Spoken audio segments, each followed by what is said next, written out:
advance. And we made our way to this Mount Kitangla. By the way, you might want to know that Abu Sayyaf only here.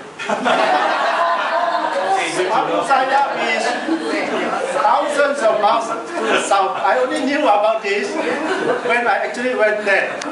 Otherwise, I wouldn't have waited for 10 years. Abu Sayyaf, yes, they are still operating, but no chance that they can get you. So go ahead, fully confident. All right. Mount Kitangla. What? Mount Kitangla National Park. It was declared National Park in December 1990 and has since been designated as IBA, Important Bird Area. And partly the national park or the destination is because they started finding the Philippine eagle. And the Philippine eagle mostly in the Dao, Wangan and Malay. These are the small districts within that, here, somewhere here. That's the town where we went to, our staging point, because all the supplies were loaded there, and then they picked us up a little bit more. Malay is another town. And when the Philippine eagle was found there in 1990, the government designated the Philippine hawk eagle, also an endemic raptor, again seen in Dalwangan in sizable numbers, and that was as early as 1994. So I picked it from this public Haribon Foundation. That is the source. This is our Alex Tionggo. He was most helpful. Without him, we wouldn't have been able to make this trip. It's going to be totally new. So they would take Nancy, my wife.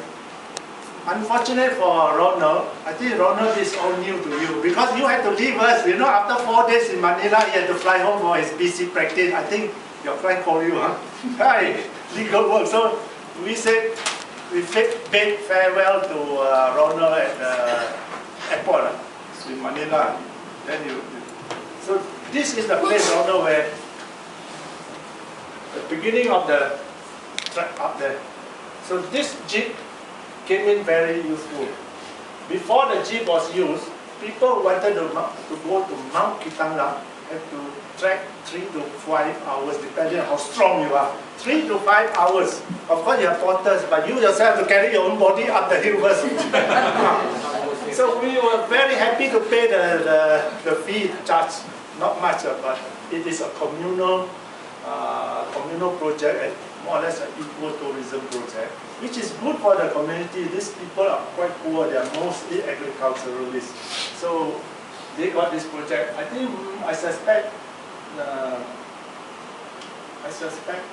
Alex and his friend helped them to come up with this idea. Otherwise, the local people wouldn't have thought about acquiring this old jeep to ferry birds. Before we went there, I think Singapore group were there as well. So they came back with very good recommendations. That's why we went. So you can see that we were all ready. And also a Pony Express to take you up. If you don't feel like walking, the last 40 minutes, actually you have to walk 40 minutes. You know. Why? Because the jeep only takes you up to the hill of Mount Kitangla. It says that not for hire. I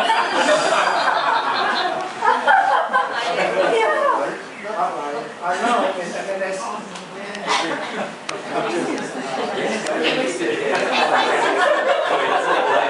well, not for high, you pay the right money, you go in.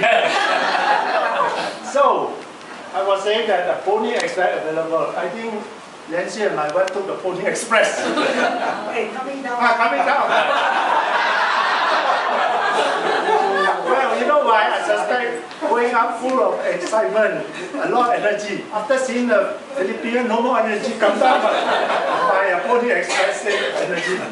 Anyway, all the supplies came in, loaded in, we all climbed in, and this jeep took us something, how long? 30 minutes? 40 minutes through jungle tracks. all the way up to the foothill. Thomas there. Then we started the walk. That's where we finally reached, known as Eagle Lodge. About 1,000 meters above sea level. It was originally constructed by an American. He was so fascinated by the Philippine eagle, he wanted to promote the area, so he constructed that basic structure. And then later on I was told that tobacco, no, it's a tomato company, Del Monte, came out with more money to put up into a 2-story. That man came out only 1 story. Then this second story, the first story is devoted entirely for sleeping quarters. Nobody allowed to put meals up there. All your meals here. And from the Eagle Lodge, as you look down, that would be the start of the trail to go in to look for the eagle. And while we were there, if the lodge is somewhere here, you just look through. In the evening, they took us and they found for us the Philippine frog mouth. It's just there only. There only. I just follow him and then at night, 8 p.m. Oh, the frog mouth there. But I didn't take it again. I'm going to show you somebody's photo.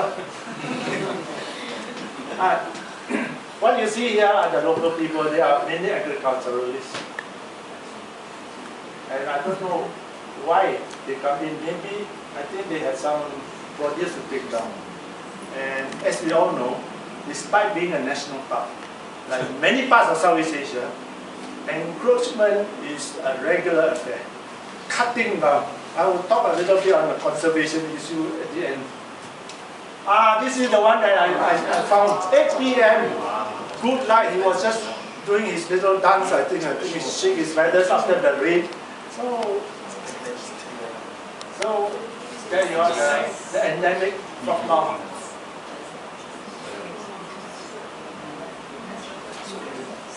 Is it big? It's about like that. I would think it's slightly bigger than a Javan frog mouth. That's all.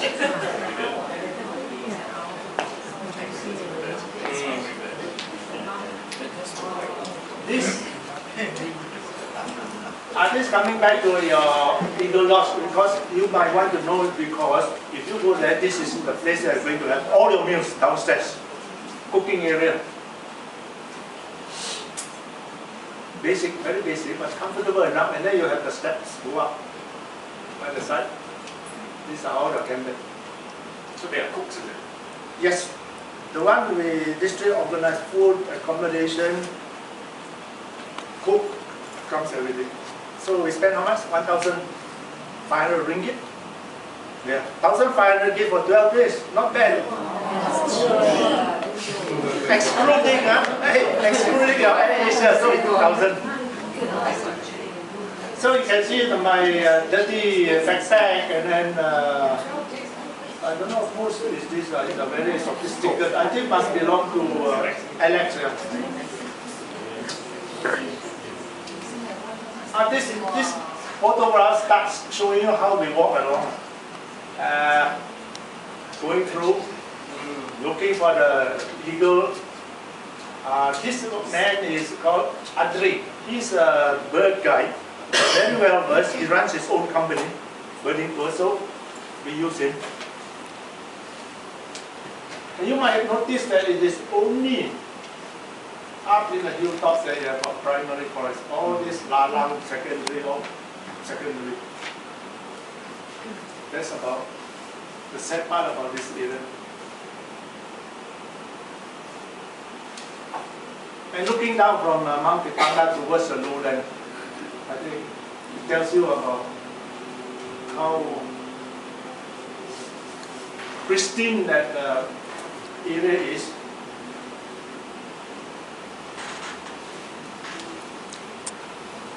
Back to the distribution of the Philippine eagle. Mindanao, you can find. Visayas Islands, you can find. Luzon, Visayas and Then, these are the three main areas. Most of the people go there, as I mentioned earlier. This is my handwork.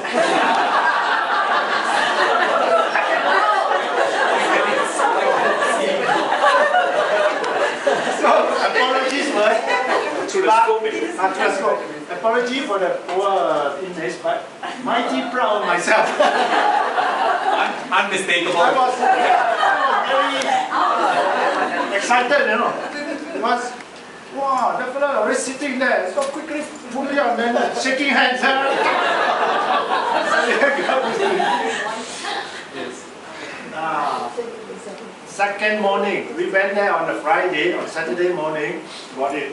Other people, 3 days, nothing. So we consider ourselves quite lucky according to the guy. No guarantee, but we consider ourselves, wow, second day already got it already. So relaxed. But not really relaxed. I went up to, I followed them the next day, or some of us opted to rest and recover. I followed the guide to Mount higher up to look for the Apo Sunbird, another highly sought after Mount endemic. This is again not my handiwork anymore. That is what you get an image of the Philippine eagle. Broad, long wings, very white, you know, all white here. And when you see perch, it has got very shaggy crest falling down, but massive bill, hook, and you will understand why it is so big. I think it allows you to tear out all the fur of the lemurs, reptiles, small birds, including hornbill. This one will be just easy meat. They all taken by this bird. That's another book. You see, it's all brown. Actually, in terms of coloration, you would say that it is not that striking. It's all brown here. Under wing, robots a bit darker, but it's because of the shape. I think it's under the wing. But otherwise, you can only see fine barring. Very broad secondaries. And when it goes on the soaring, the fingers are all spread out, just like you imagine black eagle fingers all open up.